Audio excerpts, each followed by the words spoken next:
Oi, pessoal, tudo bem? Aqui é Olivia Boretti e esse é o podcast do Case 2025. O Case é o maior evento de inovação e empreendedorismo da América Latina, onde reúne líderes, empreendedores e pessoas que estão aí se conectando e transformando o Brasil com tecnologia e resolvendo problemas e desafios reais. E eu estou aqui com uma pessoa que eu sou muito fã, que eu acompanho toda a sua trajetória, que é a Maria Pacheco, que vem aí trazer para a gente um conteúdo muito bacana sobre outra temática que eu amo, que é comunidades.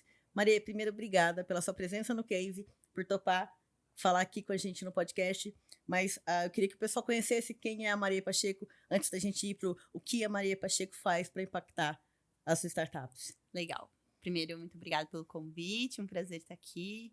Acho que já estou indo aí para a 4ª edição de Case, então é um evento que eu gosto muito também. Mas falando um pouquinho da Maria, sou sul-mato-grossense, com muito orgulho, falei que o Centro-Oeste ainda vai dominar o Brasil. Sou filha do Luiz, filha da Mônica, irmã da Laura. Sou advogada de formação, mas venho aí desde antes mesmo da graduação muito envolvida na parte do desenvolvimento empreendedor. Então, desde ali do movimento Empresa Júnior, quando a gente começa a falar de como que a gente pode inovar no direito, por ser muito, né, o tabu do curso jurídico, de que aqui a gente só vai fazer o concurso ou virar advogado. Então, inicia-se ali um movimento de provocação dentro da universidade, que me levou muito para esse movimento de ecossistema de inovação e desenvolvimento de startups. Então, hoje eu trabalho no Impact Hub, estou ali como coordenadora de projetos de aceleração de startups. Então, já estive envolvida em alguns programas de aceleração, seja ali no desenho da comunidade, seja no fomento da metodologia e, enfim, né, no desenvolvimento da própria metodologia em si, com o fomento das startups. Amo tomar um café bom, amo um dia de tarde na frente de uma praça. Então, enfim, pouquinho do que eu sou. Legal. Vamos começar aqui, para alinhar com o pessoal um pouco a expectativa, sobre o que é a comunidade, o que te motivou a começar. Eu vi que você já participou da Empresa Júnior na época que eu fazia direito, a gente fez, somos parceiras de faculdade, no sentido de curso. Na época que eu fiz, não tinha a Empresa Júnior para o direito. Né? E como foi você ter a oportunidade de ter a Empresa Júnior, ter esse movimento, e aí depois você se conectar com a comunidade lá em Dourados? Perfeito. Eu falo movimento de comunidades, ele vem desde o berço para a maioria das pessoas que estão nesse movimento. Então, a gente percebe muita gente que está hoje no ecossistema de inovação que veio de algum movimento voluntariado, né? Seja da igreja, seja da universidade, seja da escola. Então, não foi diferente comigo. O movimento, ele me traz muito para esse propósito de por que não ter um Brasil mais empreendedor, com pessoas que pensam e sonham com um país que dá certo. E aí eu acho que essa provocação que leva para esse lugar de não dá para fazer sozinho, a gente precisa fazer em rede, e se a gente precisa fazer em rede, as comunidades é o nosso maior hack que a gente consegue nesse grande sistema, né? Então, ali em Dourados, a gente está falando de interior ainda, querendo ou não. Então, é uma provocação ainda maior. As comunidades, elas, quando a gente leva para esse ambiente fora dos grandes centros, das grandes capitais, a gente está falando de lugar com pouco recurso, muita vontade de fazer e muita gente comprometida. E que eu falo que esse o grande diferencial quando a gente fala de comunidades, independente de qual seja, assim, se vai ser a comunidade de startup, de inovação, de tecnologia, mas o grande diferencial que eu percebo, principalmente, né, tendo visto comunidades de outros lugares, tendo visto ecossistemas que são famosos por serem grandes ecossistemas e super reconhecidos, esse grande diferencial de lá a gente trabalha com muita vontade, pouco dinheiro, e às vezes nesses grandes centros que a gente vê brilhar, tem muito recurso também. Não que não tenha muita vontade de fazer também, né? Que a gente sabe que tem para fazer acontecer. Mas acho que muito nesse lugar, assim, que surge essa vontade de trabalhar com comunidades, que surge esse propósito de ver o país brilhando, assim. Eu falo, aquele sentimento de cachorro vira-lata, ele vai caindo por terra quando a gente começa a conversar com outras pessoas que pensam no mesmo sentido, né? Maravilha. Eu estou pesquisando aqui, pessoal, só para vocês terem, assim, um pouquinho de noção de onde é Dourados. Dourados fica a 230 quilômetros da capital, que é Campo Grande. E eu também sou do Mato Grosso do Sul, a gente brinca muito que a gente veio de lá do Centro-Oeste. Eu nasci em Aquidauana, no Mato Grosso do Sul, que é a 140 quilômetros da capital. Então, são cidades ainda que são muito interioranas e quando a Maria me contou que estava fazendo esse movimento de comunidades lá, eu fiquei muito feliz de saber que, sim, fora das capitais dos estados, a gente tem um movimento muito legal. E eu sei que você fez muita coisa lá e deixou muito impacto lá, ainda que indiretamente, porque a gente acaba falando, foi a comunidade que fez, mas você participou. Conta pra gente um pouco como foi esse crescimento exponencial da comunidade de startups lá de Dourados, que eu acompanhei também, que foi muito bacana. Uhum. O movimento de comunidades, ele surgiu antes da pandemia, né? Então, a gente é antigo, querendo ou não, ali no Mato Grosso do Sul, enquanto Startup MS. Mas o grande boom que eu falo foi ali na pandemia, que enquanto estava todo mundo recluso dentro de casa, a gente estava fazendo um mapeamento de ecossistemas, e aí aqui eu super reconheço as instituições que tocaram muito isso, que puxaram muito esse movimento lá, né, Sebrae, Prefeitura, as universidades ali, principalmente as universidades públicas, que estiveram ali ativando e entendendo o que existe dentro da cidade, para daí então a gente começar a falar de comunidades. Então, a gente começa a ativar a comunidade de Dourados ali no Hub. Então, eu falo que tem um Hub que é o Tereré Valley. Que é o Tereré Hub. E aí, o Hub, ele surge em uma praça que foi abandonada, que virou um espaço de pessoas marginalizadas. E era uma biblioteca. Então, a biblioteca, ela se remodelou e ela tornou-se um Hub, que foi esse grande espaço de encontros. Que a gente começou a fazer esses movimentos, né? Então, um cafezinho, chamar um empreendedor aqui e falar, olha, você realmente está fazendo inovação. Porque o empreendedor, ele tem aquela mania de falar, inovação é só quem faz, né, coda, só quem faz aplicativo. Exato. Então, essa parte de desmistificar a inovação foi um dos primeiros passos que a gente deu ali enquanto replicadores, né, da pauta de inovação. E aí, a gente inicia-se com um cafezinho, com um happy hour, e vai trazendo essas instituições para dentro. A gente fala que o ecossistema vibrante, ele também é demonstrado a partir das pessoas que levam e que replicam isso, né? Então, o Mato Grosso do Sul, como um todo, ele vem vivendo... não vou ser também, né, ingênua de falar que a pandemia não afetou, que a gente, né... Mas eu acho que a gente teve uma maior resiliência em continuar trabalhando, enquanto muitas comunidades meio que recomeçaram do zero. A gente estava começando do 0.5, eu digo. E aí, acho que esse trabalhar junto, essa colaboração que a gente teve enquanto muitas mãos, fez com que hoje a nossa comunidade, né, esteja um ecossistema um pouco mais vibrante. E a comunidade, querendo ou não, a gente ainda está mobilizando muitas coisas, reiniciando muitas coisas, por conta disso, né? Por conta do movimento que, querendo ou não, foi impactado. Mas a gente está aí, resiliente, torcendo, reestruturando e trabalhando muito para que dê certo. Sempre reconstruindo, né? E Exato. uma coisa que eu acho que é legal de você trazer também, e é o que está acontecendo comigo, eu saí da região onde eu morava. Você também, você está morando agora em Florianópolis. Sim. Mas exatamente porque a gente trabalha em rede, não significa que a gente não trabalhe pela comunidade que a gente participou e continue trabalhando, né? Exato. E eu sei que tu tem feito também muito essa, né, advocacia, né? Advocacy pro pessoal lá da Startup MS, tu continua muito ativa nesse movimento, mas eu sei também que as pessoas ficam, mas você tá fora. Sim. Como é que é esse relacionamento para você? Eu sempre falo que eu tô a um WhatsApp de distância, a uma ligação de distância. Então, às vezes, eu tô mais próxima das pessoas que estão lá do que quem ainda mora lá. E aí, querendo ou não estar fisicamente, presencialmente, traz aquele zoom out da situação. Então, faz com que você olhe de fora e fala, nossa, isso aqui a gente poderia fazer desse jeito, isso aqui funciona melhor dessa forma. Então, sim, existe esse preconceito, esse pré-conceito de olhar e falar, mas você nem mora aqui mais. Mas eu falo que a ajuda de bastidor, ela é a que acontece e que ninguém vê, mas é a que movimenta muita coisa, né? Então, querendo ou não, as pessoas estarem chegando em lugares, tendo posições dentro do Estado, as pessoas estarem chegando em cargos que elas sonhavam quando a gente conversava lá em 2020. Eu falo que esse é um dos principais marcos de sucesso, assim, poxa, eu consegui conectar essa pessoa com uma vaga, eu consegui conectar essa pessoa com uma instituição que ela queria muito solicitar ali um patrocínio, ou enfim, né, o investimento, o sonho da startup ali de investimento. Então, esse trabalhar de longe, ele ainda é um trabalho. A gente ainda está dedicando horas em call, em meet, para fazer com que dê certo. Então, o Startup Weekend, por exemplo, em 2023, ele aconteceu muito nesse movimento, assim, de gente, vai dar certo, vamos trazer a recorrência, né? Então, agora eu retorno para Mato Grosso do Sul, então estou voltando para a minha terra. A partir do ano que vem estou morando lá novamente. E aí é um retorno no olhar de o que de diferente a gente consegue ainda fazer aqui. E eu falo que eu volto ainda mais apaixonada pelo meu estado, porque você sai, você vai para outra região, você vai para outra cidade. E aí, quando você retorna, você fala, nossa, o meu estado é muito massa. As pessoas aqui são muito legais. Nossa cultura, ela é a melhor. Daquela, assim, a nossa cultura é sempre a melhor.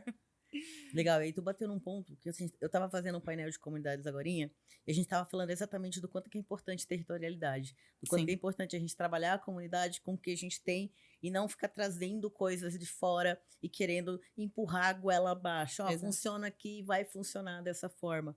E você trazendo esse comentário, quanto que é importante também a gente entender que às vezes não é daquela forma porque funcionou na comunidade X que vai funcionar, e ter esse entendimento e essa calma de às vezes você não está atrasado. É o ritmo que a sua comunidade tem, sabe? Sim.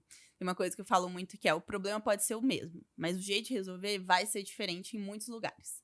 Então tem muita gente que fala, aqui, por exemplo, não consigo ter o engajamento das pessoas. Todo mundo pode sofrer desse mesmo problema nas grandes, nas pequenas, nas médias comunidades. Mas a forma de resolver talvez vai ser diferente. Então, em alguns lugares a gente vai conseguir resolver trazendo a pessoa para perto, em outros lugares a gente vai ter que trazer a pessoa que ela não gosta para conversar com a outra pessoa que também não gosta dela, para conversar na mesma mesa. O que é diferente da gente fazer grandes eventos. Então, tem comunidades que se movimentam a partir de enormes eventos. Tem comunidades que isso nunca vai ser possível, porque não existe pessoas suficientes para participar desse grande evento, não existe recurso suficiente. Então, eu falo, esse olhar para o território, para entender a cultura, para saber se vai ser um happy hour, se vai ser um café da manhã com café e pão de queijo, é um dos grandes diferenciais, assim, de engajar as pessoas. Porque o reflexo da comunidade sempre vai ser o reflexo das pessoas. Então, se você quer fazer happy hour em uma cidade que não tem cultura de happy hour, entenda o que a cultura dali tem. Às vezes é o café da manhã, às vezes é o almoço de negócios. Então, entender primeiro aonde está acontecendo para depois entender qual o melhor remédio. A dor de cabeça pode ser igual, mas a causa e a forma de resolver o remédio vai ser diferente. Maravilha. E agora vamos um pouquinho você comentou que tu tá no Impact Hub, e obviamente tu foi para lá muito com esse olhar de já entendendo a comunidade. Eu sei que Impact Hub, sou muito fã do que o Impact faz, sou mentora Impact Hub em vários programas que eles fazem, muito por acreditar no poder que o Impact tem de realmente impactar as pessoas. Ficou clichê, mas é isso. Mas eu sei que muito do que você aprendeu e criou na comunidade, você reflete isso na Impact. E aí eu queria te perguntar como é que foi essa recepção da Impact com esse seu conhecimento, né? E como foi também, como está sendo trabalhar esse movimento lá dentro? Legal. Eu acho que tem muita similaridade, assim. O Impact Hub, a gente trabalha muito nesse lugar de propósito, de fazer com que as pessoas e o dinheiro estejam, né, trabalhando a favor do planeta. E aí, quando a gente traz isso para o movimento de comunidades que a gente percebe no ecossistema, tem muitas similaridades de valores, de pilares. Então, eu falo que eu me sinto em casa no Impact Hub para falar de comunidades. Porque é um tema que a gente hoje tem muita autoridade para falar, a gente tem muita propriedade, né, na forma de trazer, no jeito de trabalhar as pessoas. E, no final das contas, o jeito que o Impact Hub faz tinha muita similaridade com o que eu já fazia no Mato Grosso do Sul, de colocar o empreendedor no centro, de colocar a pessoa no centro, né? Então, antes de olhar para um processo, antes de olhar para uma aceleração de uma startup, a gente olha para o que aquela pessoa vai fazer com que faça sentido para ela, né? E acho que tem muita similaridade nesse lugar, assim, ao mesmo tempo que, querendo ou não, a gente está falando ali de uma empresa instituição. Privada. Exatamente. É uma instituição, então existem processos que a gente precisa seguir, e eu falo que os processos, eles existem para fazer com que a gente execute o nosso propósito da melhor forma. Então, se a gente tem clareza dos passos, a gente consegue trabalhar, a gente consegue criar coisas novas. Se a gente não sabe, no MED tinha essa frase, né? Respeitamos nossa história e sonhamos para onde vamos. Eu acho que é muito desse lugar, assim, a gente primeiro precisa saber de onde a gente está vindo, para que daí a gente consiga construir novas coisas, construir novas formas de lidar com essa comunidade. Então, acho que é muito desse lugar, assim. Eu falo, as pessoas podem até achar que é assim, ela trabalha lá, mas não, eu realmente sou muito fã do jeito que a gente trabalha, do jeito que a gente olha para comunidades por esse propósito mesmo. Ah, bacana. E uma coisa que é legal de falar para o pessoal que está assistindo e ouvindo a gente é que a Associação Brasileira de Startups sempre fez um trabalho muito bacana. Eu fui uma pessoa impactada lá em Cuiabá pela ABS, muito por programas de comunidades, principalmente na pandemia, onde não tinha onde reunir, a gente reunia online com o pessoal da B Startups à noite, fim de semana, e a galera ouvindo a gente, ouvindo nossas dores. E eu acho que, Falcon foi muito né, Falcon, isso foi muito importante e continua sendo importante. Eu acho que vale tu trazer também como que foi esse movimento de você se aproximar. Você está no 4º ano aqui no Case, mas eu sei que você tem feito muita coisa com a B Startups também e também advogado a favor, né? Sim. O Case, eu falo que foi um dos principais eventos onde eu descobri o ecossistema de startups, assim. Então, sempre foi, tipo... por eu estar fora, sempre foi, a galera lá, né? Que tem dinheiro, que fala de startup, que fala inglês. E aí, quando eu vim pro Case, foi muito desse lugar de... É gente como a gente. Vai tomar uma cerveja no pós-evento junto com a gente. Vamos sentar aqui, me conta como é a sua cidade, como é a sua comunidade, o que você faz, como você faz, de que forma eu posso te ajudar. Então, eu falo que essa acolhida fez muita diferença, né? E não lembro se foi 2021, 2020, não lembro o ano que foi, mas teve um Startup On que a gente rodou lá em Campo Grande, que também fez bastante diferença, porque a gente tava vindo num ritmo, assim, muito cansados. E aí a gente sentou e falou, vamos lá, o que é comunidade, como funciona, qual a importância, por que vocês estão aqui. A gente tinha acabado de iniciar um movimento de retomada do Startup Weekend, então foi muito importante pra gente, a ABS, fomentar isso e trazer isso pra pauta, né? Porque, querendo ou não, as startups ainda têm o sentimento de que empreender é empreender sozinha.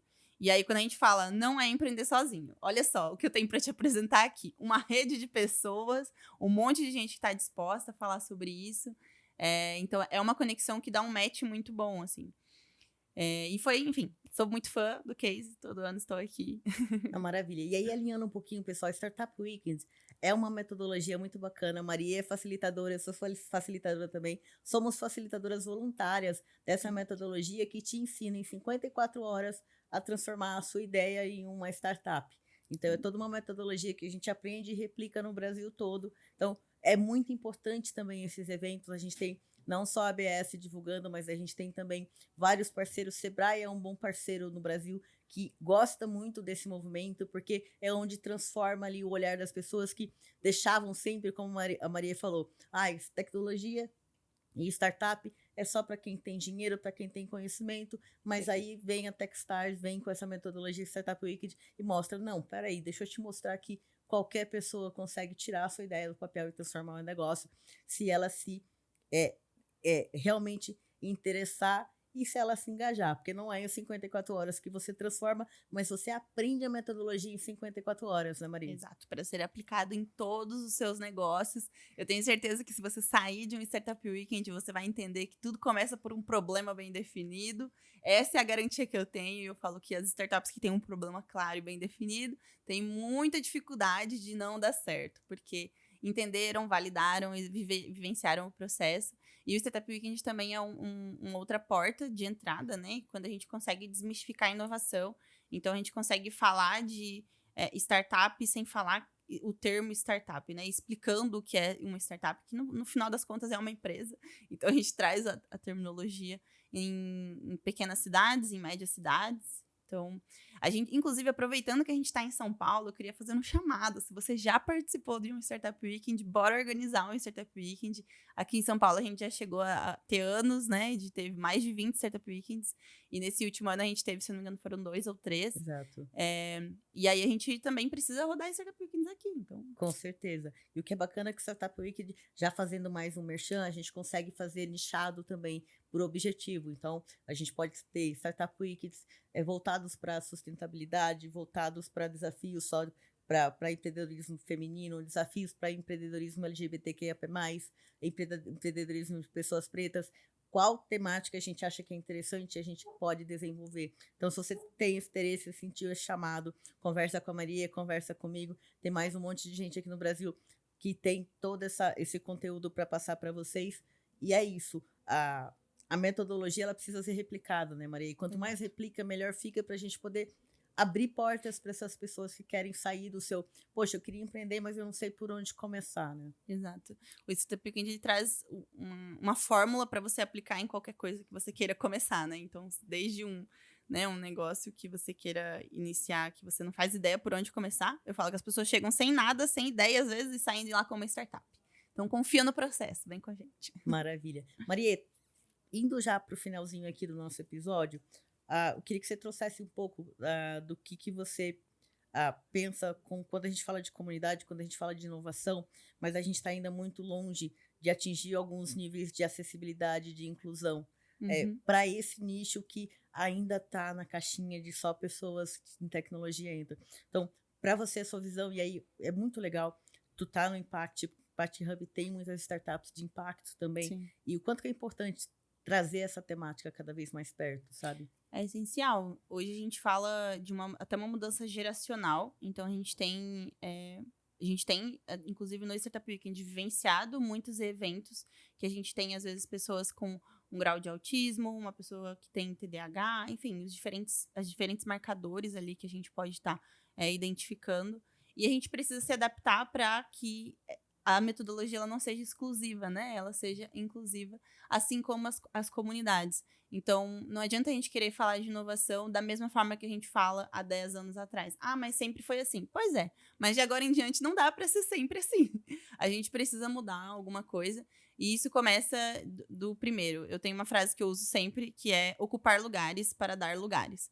Então, se você é uma mulher e você quer que aquele espaço tenha mais mulheres, ocupe esse lugar, não dê essa vaga para outra pessoa que você imagina que talvez seja mais capacitada. E a partir do momento que você está lá, chame outras diversidades para também sentarem à mesa, porque é a partir desse momento que a gente consegue trazer a discussão, né? Então eu falo, tem mesas que eu não consigo sentar, mas eu tenho amigos que são muito amigos meus, que eles vão levar a pauta que eu preciso.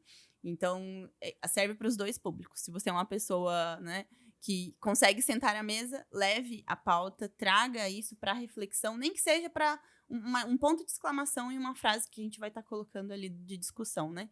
E se você é uma dessas diversidades, solicite, peça apoio, assim. Eu tenho certeza que na tua comunidade vai ter alguém que vai te apoiar, seja fazendo com que o edital fique mais entendível para você submeter o seu negócio, seja te conectando com um investidor potencial que vai olhar para a tua startup que...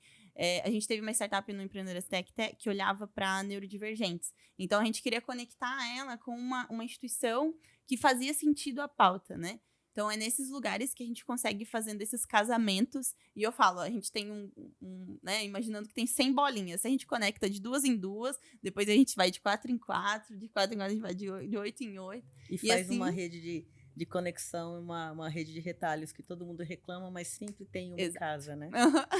Exatamente. Maravilha. Maria, obrigada demais pelo seu tempo aqui com a gente, por contar um pouquinho da sua trajetória. Deixa a sua rede social aí que você mais usa, ou as redes sociais que você gosta que o pessoal te siga. Perfeito. Eu que agradeço o convite. Minhas redes sociais é @mariamarimp. E meu LinkedIn é Maria Marim Pacheco. E ela é sensacional, tem um conteúdo bacana. Se eu fosse vocês, eu não deixava de seguir. Para você que está nos ouvindo agora, muito obrigada. Esse foi o podcast oficial do Case. Siga a gente nas redes sociais. A gente tem lá o nosso Instagram, tem a rede social da ABS também. Fiquem ligados que tem muito conteúdo vindo. E tenham um ótimo 2026. Que venha o Case 2026. Obrigada.